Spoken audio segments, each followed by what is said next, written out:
নমস্কার বন্ধুরা, একেএস ফ্যামিলিতে তোমাদের স্বাগত। আশা করি সকলেই ভালো আছো। আজকে আমি তৈরি করব এঁচোড়, দই এঁচোড়। এখানে দেখো বন্ধুরা, এঁচোড়গুলোকে সুন্দর করে ডুমো ডুমো করে কেটে নিয়েছি। এখানে দই আছে, এখানে পেঁয়াজ কুচি, টমেটো আছে, এখানে আদা, শুকনো লঙ্কা দুটো, 4-5টা কাঁচা লঙ্কার মধ্যে থেকে পাকা লঙ্কা, এখানে রসুন আছে, ফোড়নের জন্য গোটা জিরে, গরম মশলা আছে, শুকনো লঙ্কা, এখানে ধনে গুঁড়ো, জিরে গুঁড়ো, হলুদ, সর্ষের তেল, লবণ, একটুখানি চিনি। রান্নাটা শুরু করব। প্রথমে আমি এঁচোড়টাকে ভাপে বসাবো। এঁচোড়টা প্রেশার কুকারে আমি 2টো সিটি মেরে নেব।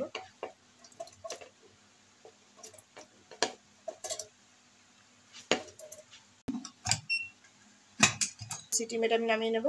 ততক্ষণ আমি মশলাটা করে নিচ্ছি। এখানে আমি রসুন, আদা আর 4টে কাঁচা লঙ্কা, 2টো শুকনো লঙ্কা দিয়েছি। দিয়ে মশলাটাকে আমি করে নিচ্ছি। সঙ্গে আমি 2 টুকরো টমেটো দিয়ে দিচ্ছি। মশলাটা পেশাই করতে ভালো হবে, ভালো পেস্ট হবে মশলাগুলো।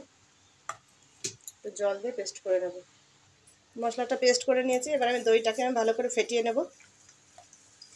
দই এঁচোড়, সেই কারণে একটু দইয়ের পরিমাণটা একটু বেশি।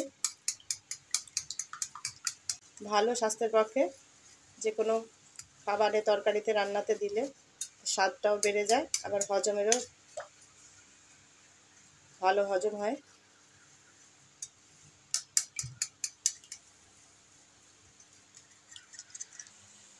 এঁচোড়টা আমি সেদ্ধ করে নিয়েছি, আমি জলটা ঝরিয়ে নেব।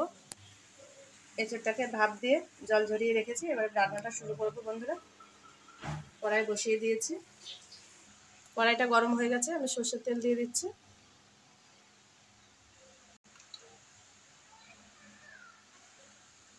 তেল গরম হয়ে গেছে। আমি গোটা জিরে, শুকনো লঙ্কা, এলাচ, দারচিনি, লবঙ্গ ফোড়ন দিয়ে দিচ্ছি। এটাকে বন্ধুরা ফাটিয়ে দিয়েছি, নাহলে চোখে মুখে এসে ফাটবে, বিপদ হয়ে যাবে। সবসময় ফাটিয়ে দেবে।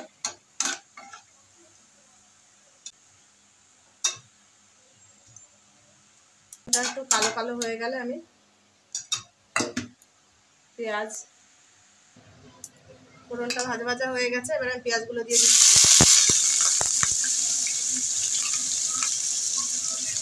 আমি টমেটোটা দিয়ে দিচ্ছি।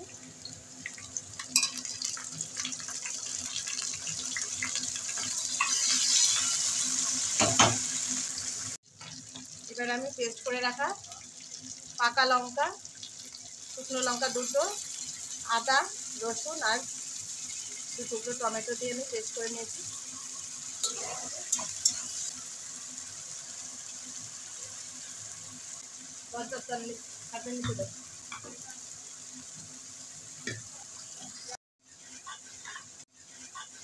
জিরে গুঁড়ো আর ধনে গুঁড়ো দিয়ে দিয়েছি। এবার মশলাগুলোকে ভালো করে কষিয়ে নেব। লবণ দিয়ে দিচ্ছি।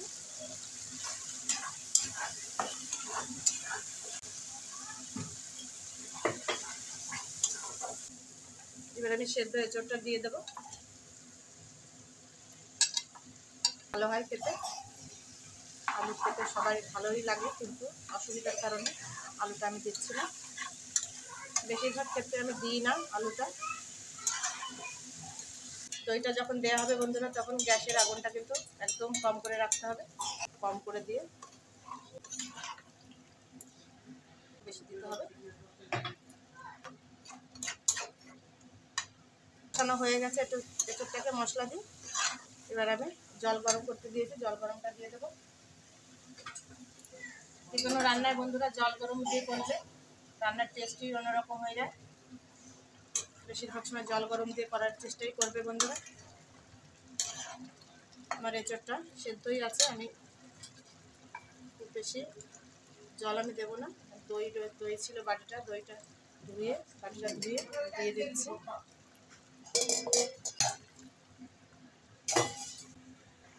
ঢাকনা দিয়ে ঢেকে দেবো। আগে একটু গরম মশলা দিয়ে দেবো।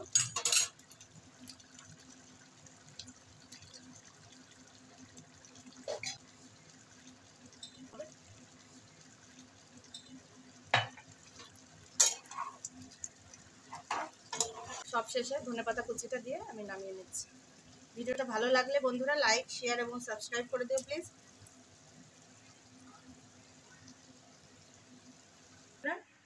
আজকের মতো টাটা, বাই বাই। আবার দেখা হবে অন্য কোনো দিন অন্য কোনো রেসিপি নিয়ে। Thank you.